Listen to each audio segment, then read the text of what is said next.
time for school, and it's no surprise that many of us are determined to study smarter instead of longer. But which study tips and tricks actually work scientifically and can help you get those perfect grades?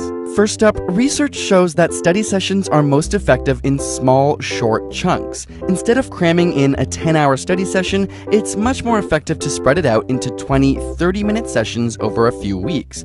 This is because your brain is better at encoding information into the synapses in short, repeated sessions as opposed to one large one. And this is why even learning different skills, whether it's swimming, tennis, or a singing lesson, often follows this same format. And while cramming and pulling all-nighters may be a ritual, it turns out that this is linked to the lowest grades. After prolonged nocturnal study sessions, reasoning and memory may be negatively affected for up to 4 whole days.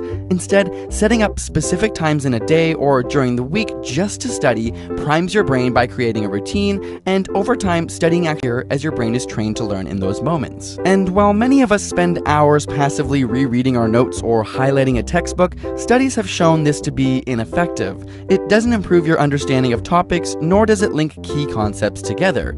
It can even be detrimental as it draws your attention to less important information. Flashcards, on the other hand, are proven to be excellent memory reinforcement tools, whether during your scheduled study times or during off times like a bus ride home. It also helps to have a specific goal for each study session. Instead of aimlessly studying, pick one aspect you'll focus on, whether it's balancing chemical equations or learning how to conjugate French verbs. If you can't explain it simply, then you don't understand it well enough. In studies where individuals were asked to learn a passage, and then half were told that they would be tested on the material while the other half were told they would have to teach it to other students, participants expecting to teach it did much better at understanding the main points. When you're expecting to teach, your brain organizes the information in a more logical, coherent structure. Practice, practice, practice. Not only do practice tests put your brain in the environment, but even if you make mistakes, they help identify gaps in your knowledge. Practice tests have also been shown to increase confidence, thereby leading to better performance. So, where should you be studying?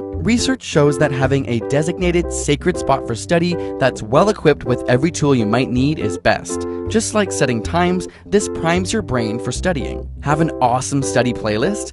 Not so fast. While some studies have shown that certain types of classical music can help improve concentration, a recent study has shown that learning with rhythmic background noise can be detrimental to focus, and those not using music fared much better. And if you haven't already, put away your phone. This is a no-brainer, but your texts and social media notifications severely decrease concentration. Of course, exams can be extremely stressful, so if you want some tips on how to deal with exam anxiety, check out our ASAP Thought video, which breaks down some tips for that. Link in the description.